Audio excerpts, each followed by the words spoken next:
Ms. Mack again. I'm a researcher involved with education, in particular learning logistics, which is the efficiency of learning, and neurocognitive development. I am also a child advocate, and as a child advocate it is important that we reduce unnecessary, ill-gotten stress for children, like using materials written for a different grade level or material with indoctrinating slants, that means opinions over fact.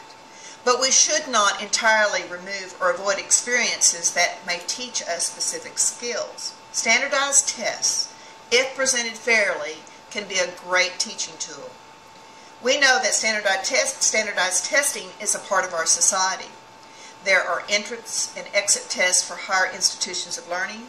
There are entrance tests for private schools and industry. Tests are given to enter a field, including the armed forces. Some tests are given to be hired for a job, and some are given for firing one. Testing is a tool for determining eligibility or ineligibility for many positions. To become a teacher, like myself, one has to take a test to enter college, and I have to take an exit test to acquire my certification. Learning about standardized testing, which is different from classroom testing, is important. One way to improve testing results, to train the brain, is to first switch the roles. Instead of the test owning you, measuring who you are, switch the roles and you own the test. Instead of a reactive brain, you now have a proactive brain with higher engagement. Become a test detective. Look for clues that help recognize the MO of this particular test.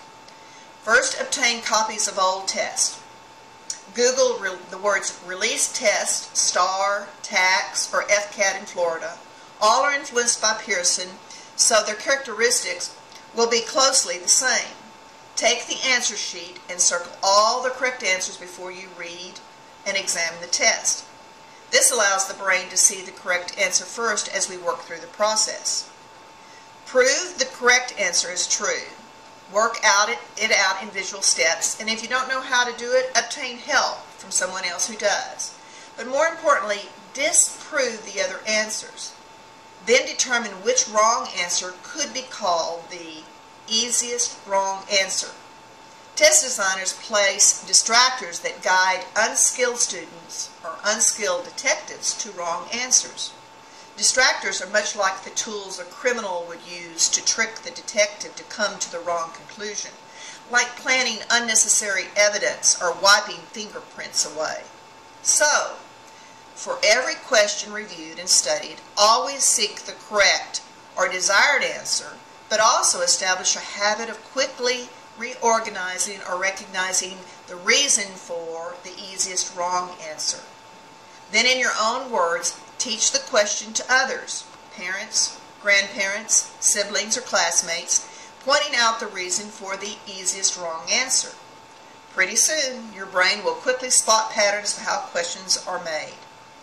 There are other test detective skills that are fun and help make standardized testing not only bearable, but highly beneficial for any test given.